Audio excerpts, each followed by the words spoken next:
action. Welcome to Ordo Militaris Radio TV.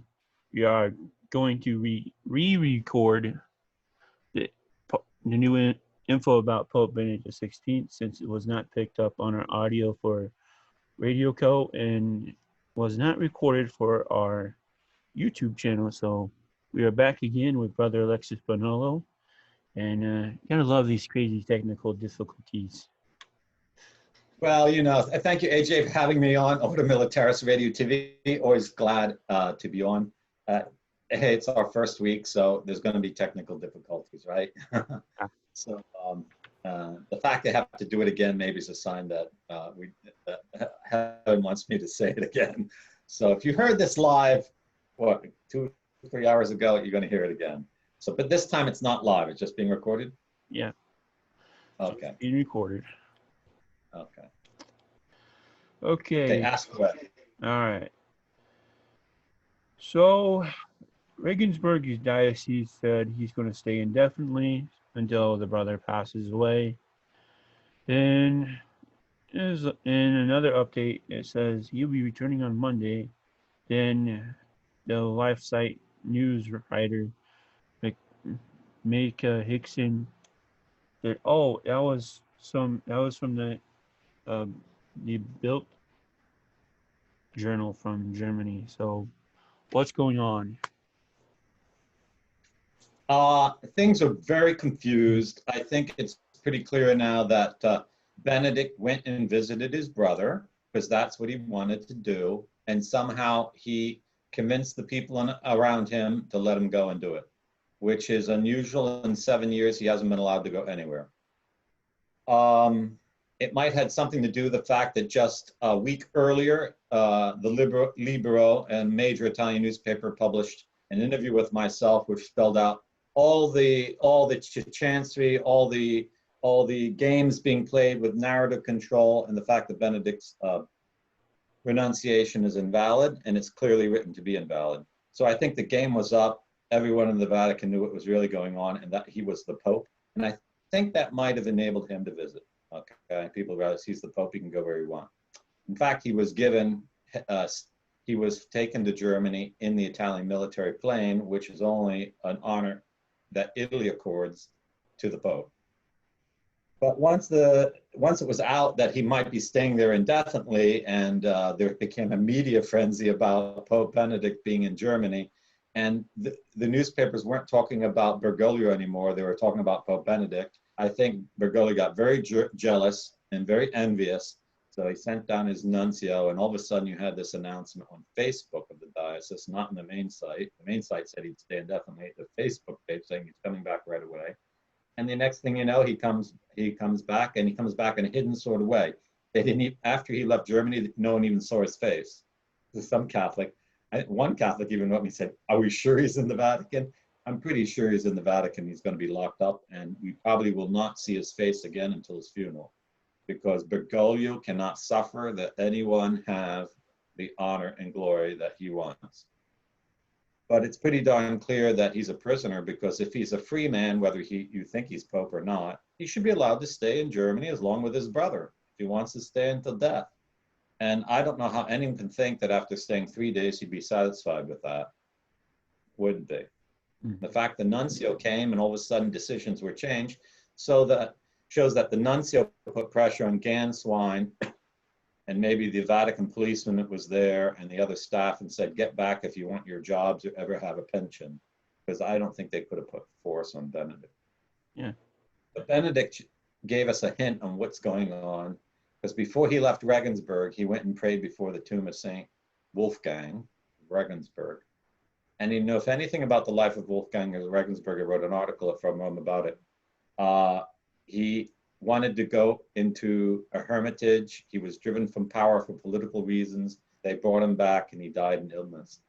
But he was such a holy man, he forced the devil to help him build a church. So I think Benedict's saying is, they think they won, but I have won, because by resigning in a way that looks valid but isn't, I got them to put their cards on the table, and now the whole world knows that this is an evil sect that needs to be destroyed. and they never got the papacy, and Bergoglio's 7 year is a complete waste, which is an absolute masterstroke. And I am still convinced that Benedict in every way is saying that if you want to listen, because Benedict knows that those who are inspired of the Holy Spirit, true Catholics, are people who listen to the voice of the Holy Father and understand it exactly as he said. Okay. So someone in Regensburg, I don't know if it was in Brazilian or some Slavonic language, as a debate, saluted him and said, "Hello, Holy Father," called him the Pope. He immediately waved back and smiled. He didn't say, "No, I'm Pope Emeritus, that's not my title." No, he recognized himself as Pope. And so, so they need to keep him locked up. They need him to keep silence. And they need to keep him from talking to anyone so long as he has his mental faculties. So I think that's what we saw in this recent trip to Regensburg. Let's see here. If the real time comes for Monsignor Georg to pass away, do you think they would let him do another trip? I mean, the Holy Father? Yeah. No, I don't think they're ever going to allow him to trip. What we need right now are cardinals and bishops and clergy to insist that they speak with Pope Benedict, because it's pretty clear that Pope Benedict is saying one thing, and they've been concealing everything he's really saying for 7 years under this so-called isolation, which I don't think he ever agreed to, okay? I think they're manipulating him. But I think he knows from our Lord by special revelation that he's already won the battle. So he doesn't have to fight about speaking or meeting with other people, because the truth will come out in the end. And so I think he's decided, as he said in his last talk, to go up to the Mount of Calvary, stand with our Lord. Yeah. A tweet out from Last Night News and the writer Mickey Kixon, I told you about when it happened, how they were calling, they built that German paper, trashy paper or tabloid paper that you see in the American supermarkets with those crazy headlines and crazy fake photos of monsters on them. Like, blaming, saying they're the ones that created the Monday story of he will return Monday, when actually, if you go to the Regensburg website and see the image of Monsignor Georg, you click that, it takes you right to the different updates from the trip. So how or why is Last Night News doing this? I don't know. It's pretty clear that the build is not anywhere in fault, because the Diocese of Regensburg on Friday said the Pope would stay indefinitely. And if you come to visit your brother and he's dying, and the diocese says indefinitely, then the only logical conclusion is he's going to stay until the funeral and celebrate the funeral of his brother. Okay? Any other interpretation would inquire some other data set. Okay, so the build maybe have exaggerated when they said he'll never return. Okay, that's, you know, quite okay. But they didn't invent, the Diocese of Regensburg has put out the statement. Okay, and the Diocese of Regensburg statement is what got Bergoglio to act and bring down his nuncio and end this trip to Regensburg. And I cared for my mother in her last 18 months of life with my brothers. She died of cortical dementia. She became very weak and frail. I knew very much that she wanted to visit her sister, her home, where she grew up. I understand that desire, but also understand they're very easily manipulated. And so to convince him to come back after 3 days, I think would have been a very easy thing to do. But I don't think it authentically represents his will. Okay, I think it's a clear case of elder abuse here. So we're talking about human rights violation, elder abuse. But as for Light Site News, you have to understand, it was founded by a man who admits to have been an atheist, and that all his family are still atheists, who's very political, who has a degree in child psychology. And so what does he know about life issues, or why is he trying to control the narrative on anything? I don't know. I mean, LifeSite News is supposed to be about pro-life news, and now it's become like, don't you dare say anything else in the Catholic world, or we'll hit you with a stick and, you know, the blacklist. And he actually wrote me, I have an email from Weston saying he's going to I don't personally have an email, but Vericatology has an email saying he'd blackmail Vericatology unless they admit who they are. Okay, so he knows that I'm with Vericatology, but that's a mafiosa, okay? So as for Mikey Hickson, she's a good reporter, but that's not really her last name because she's married. And if you knew the last name of her husband, you would know that he is an intelligence officer or he was an intelligence officer for the intelligence agencies in the United States. So to me, I'm not saying that means she's into narrative control, LifeSite's into narrative control, if they're somehow in league with the intelligence agencies to practice narrative control, because it's pretty clear Obama put Bergoglio in power, and the deep state wants Bergoglio in power. And I don't think the deep state knows their Latin. So, you know, you have to take with a big grain of salt anything LifeSite News takes you, because they're never going to buck what the deep state wants, I don't think. And Steve Skojic's the same way, Taylor Marshall's the same way. They all have connections to organizations, money, or groups that are tied to the deep state or Washington, D.C. So they're not going to tell you what's really going on. And if you're taking your information from them, you know, first of all, LifeSite News isn't even in Italy. What do they know is going on? Okay. A lot of people attacked what From Rome published about it, but hey, we got it right from journalists here in Rome. Okay, I didn't make up anything I said. I just reported it as it was.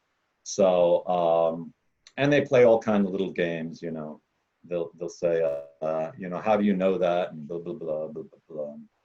I've seen all the games. I know all the tricks. And there's a lot of people that want Bergoglio in power. And if you notice about those reports about his trip to Germany, it was all, don't you think about it. Don't think about what you're seeing. Don't you even think about it. There was like no commentary about what happened. It was only, this is what happened, and don't you dare think about it. That's why From Rome was attacked, because we're one of the few news sites that actually thought about what we were seeing and what it meant, and all the inconsistencies. Like if he's Pope Emeritus, he should not be getting free flights from the Italian Republic, which costs hundreds of thousands of dollars. He could easily get on Alitalia or on any airline, Lufthansa, and fly to Germany. Okay, why does he need to go ahead of the state? He's not head of state if he's retired. But if he's not retired, he is head of state. So I think everyone knows he's head of state. Okay. But Bergoglio is controlling him because Bergoglio is not head of state, but he knows he has to keep Benedict silent to keep the narrative going forward. And if anyone truly loved Benedict for any reason, even as a human being, they would say, what on earth is going on? Let this man visit his brother.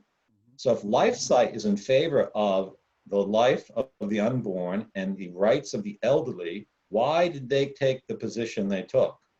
Why didn't they advocate for Pope Benedict? And I know I have an inside source that tells me that a civil rights attorney wrote Archbishop Vigano and asked him, with his skills as a diplomat, to intercede for Pope Benedict that his human rights be defended. I don't know if Vigano did anything, but nothing happened. So who here really is acting as a Catholic, okay? Who here really cares about the rights of the elderly, the human civil rights of Joseph Ratzinger or Pope Benedict or whatever you want to call him, okay? And why are all these inconsistencies? Why is he not allowed to travel as a private citizen? Why is he not being accorded the rights of Pope? If you're Pope Emeritus, you're either one or the other, or you have the rights of both.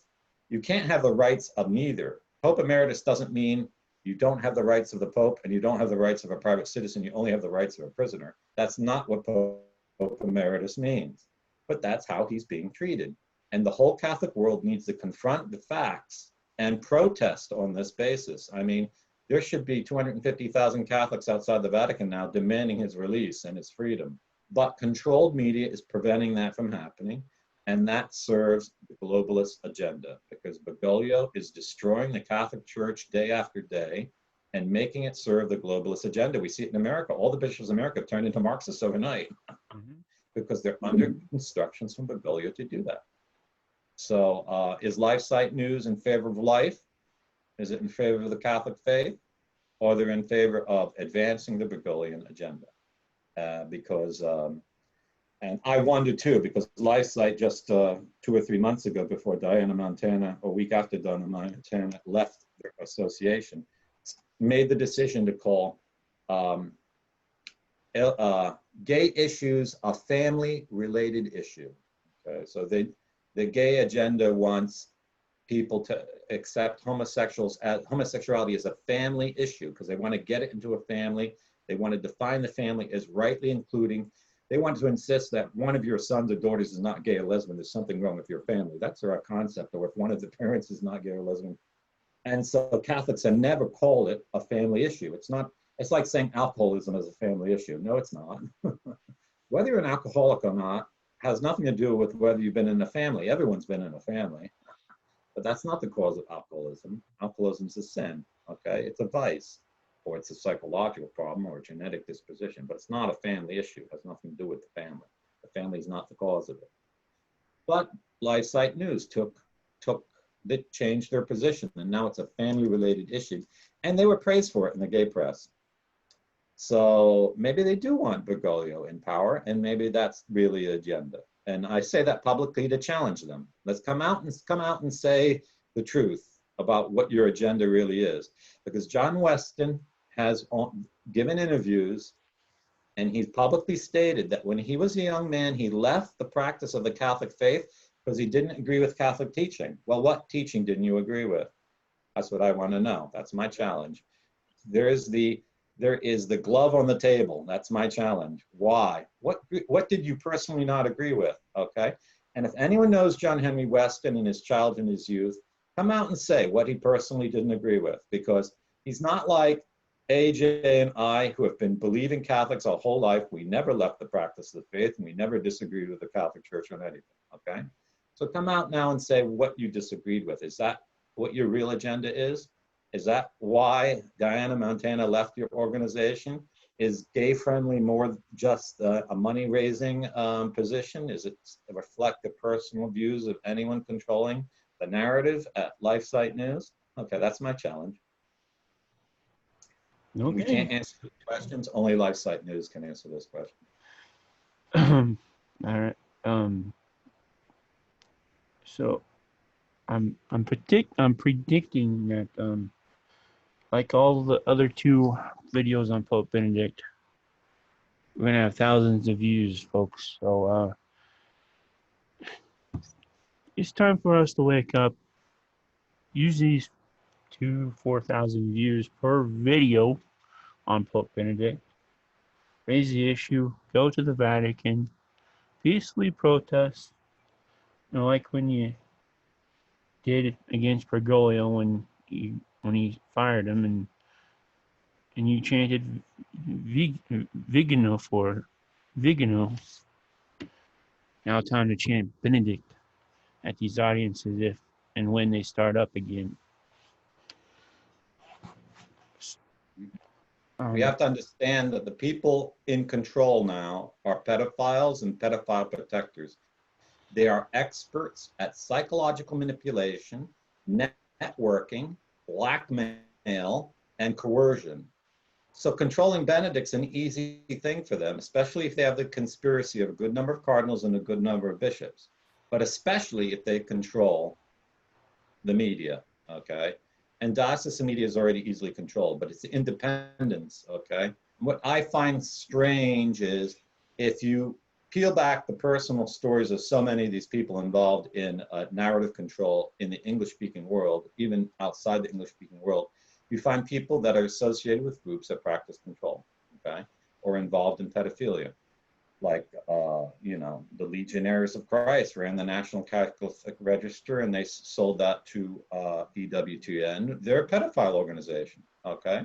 The Society of St. Pius X that controls a lot of these talking heads, or they're associated or affiliated with them on social media, they've been exposed as a pedophile organization, okay?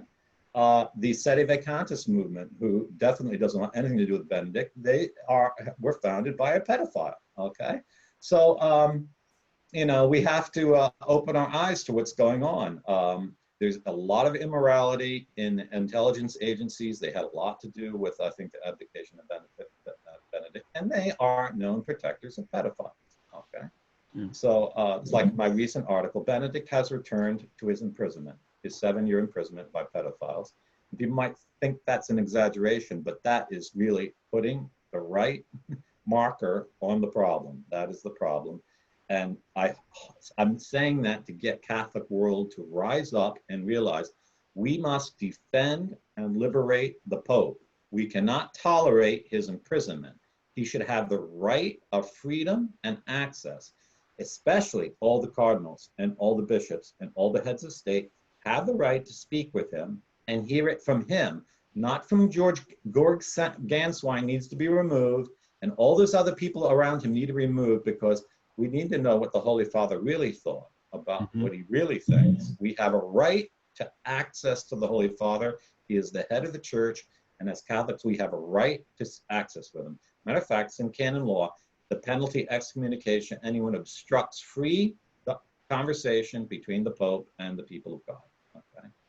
And we cannot let ourselves be tricked by this evil cabal of pedophiles, sodomites, control freaks, Marxists, and ecclesiastical trash who have been controlling the narrative for 7 years and denying the most obvious things.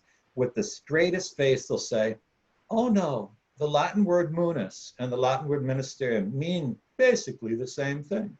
Yeah, basic. The people who say that don't even have a degree in Latin. They've never translated anything. Why do they say that? Because otherwise you'll go and liberate Benedict and you realize he's a prisoner. Yeah.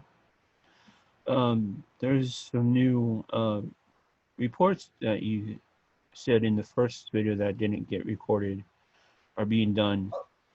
Yeah, so the media in the English-speaking world is terribly controlled, in most other parts of the world too. But the Italian media, fortunately, has an opening. So a week before Benedict left and went to Germany, there was a big expose in the Italian press by the Libero, who interviewed me, and I explained all the tricks, all the problems in the renunciation, and all the tricks to cover it up. And a good amount of it was published. And it got an immediate nasty reaction from the national Catholic paper in Italy, the Avvenire, which is run by the bishops, who libeled me in the press, and now I have a legal claim against them.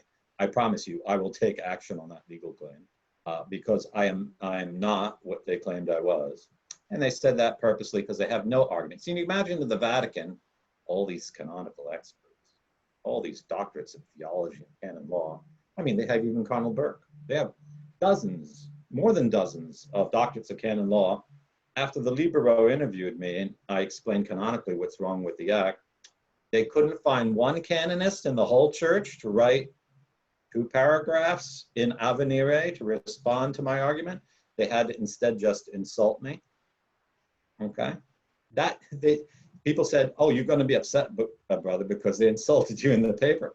I'm happy personally that I was insulted because they just proved they have no argument. They just proved that Benedict is a prisoner, and they know it because they didn't bring forth the facts. But the fact that they calumniated me makes me happy too, because now I can sue them, and I will sue them because I have no patience with frauds in the church, no patience at all. And as much as I can, I will pursue it to the full extent of Italian law. So it's obvious what's going on. Folks, have to wake up. They can't even marshal a canonical argument in their national paper. If they're willing to risk a lawsuit for hundreds of thousands, millions of dollars, rather than just quote a canonist and put his statement in the press, why will no canonist come forward and refute the argument? Okay, they won't. Because you can't refute it. It's irrefutable because it's the truth, okay? I haven't imposed my meaning on the text. I'm just saying what the text means, okay? So the trip to visit his brother, the Holy Father has that right to do what he did. But by doing what he did, he sent a loud signal to the whole Catholic world that I'm a prisoner and I want you to see I'm a prisoner, because this is the truth. And he did it a week after my interview in the Libero, and I think it's his way of saying, that's the truth. Now look at it. Now see it. Okay. So I hear that the German press now is going to run a story on the invalidity of the renunciation, because the German press realizes that, look, this guy is either the Pope or he's not the Pope. But in either case, he has the freedom to stay with his brother as long as he wants. You can't wish him back to the Vatican. Okay. That's control freak. Okay. That's concealment, and that's conspiracy. And the fact that Ganswein did it and went along with it shows that Ganswein is a 100% player, and he has been one for 7 years. He has betrayed Pope Benedict in the most intimate, personal trust that a secretary should show the Holy Father. Okay, terrible. And any cardinal that doesn't insist that that creep be taken out of Pope Benedict's presence and control is a cardinal that doesn't have one drop of integrity as a man. I won't even talk about loyalty to the Holy Father. I'm talking about even masculinity. They don't have one drop, because they should be loud protesting immediately. And Archbishop Vigano, you know I'm right. And your silence is putting a question mark on your character. Okay, and I say that of every cardinal. Cardinal Burke, if you have any integrity as a man, speak up now. Don't keep quiet. Archbishop Schneider, stop playing games, speak up now. You men know very well what respect for the elderly and a superior means. And if you don't speak up, you're just telling the whole world you're in on this conspiracy against the Holy Father. That's what you're saying by your silence. Qui taceat consenti. He who is silent consents. Yeah. Do we know when the German article will be out? I'd like to read. Next week, as far as I know. Mm-hmm. You can watch for it from Info News for the news about it. I'll try to publish an English summary or commentary on the article as soon as it comes out. You've been watching Ordo Militaris Radio TV. Please support our apostolate by going to ordo-militaris.net. Click any of the show topic pages or blog post pages. Scroll to the very bottom. You'll see make a monthly free will subscription. Click the blue-green button and follow the steps through. Then you see that nice flag vine, brother? You can get that too, and portion of the proceeds will go to Ordo Militaris Radio TV as well. How do they get it? Okay, so that's the battle flag of Mark Antonio Colonna, High Admiral of the Catholic Fleet at the Battle of Lepanto, on October 7th, 1571. We're coming up to the 450th anniversary. And that's a historical reproduction. Ordo Militaris owns the intellectual property for that design, which is based on the actual flag. And as an anthropologist, I did a historical study for all the actual colors of what it looked like and the dimensions. It's a gonfalone, so it's hung sideways, although if you look at it, it's thing. It's on nylon. It can take the sun. It can take water. Great to put on a boat. Procession of Our Lady of the Rosary of the Blessed Sacrament that hangs from your balcony. Put it on your flagpole just to let everyone in the neighborhood saying, you're Catholic, you're not anything else. And you can get one from Ordo Militaris by going to ordo-militaris.us, shop, flags, gonfalone.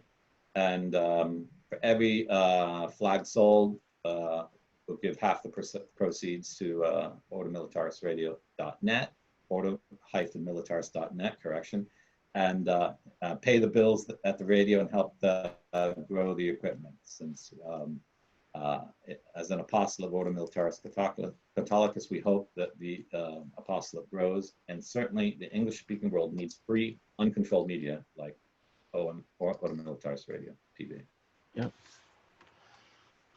This is Ordo Militaris Radio TV signing off. Deus Volt. Deus Volt.